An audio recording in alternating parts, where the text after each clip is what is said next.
Tarlach agus a sagart. Tá Thomas an tásta le sin. Tá cumán am idir Thomas. Tá mise go má a póca leis a gumán idir se.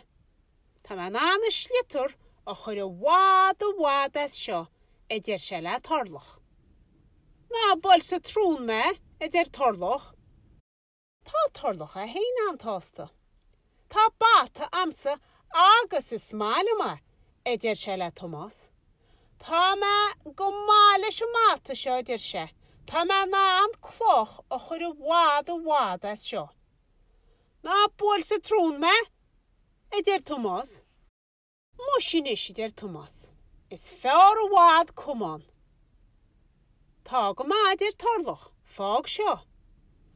Díre an slitur i teach sin hall idir tarlach le Thomas. Thug Thomas puc gon slitur leis a gumán. Chun slitur a bhád as seo. Is deach san áraí ag teach a tagart a chu sé. Go má idir tarlach. Ach, tá me sin níos fearr fós. Se leat mar sin idir Thomas. Deiste tarlach cloch, agus bhleistal sean chloch leis a máta mór.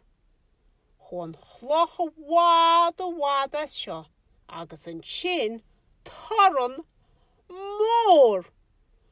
Wó. Teach a tagart tán, agus bhil an chloch sa trúna. Ní an tásta atá an sagart in ish.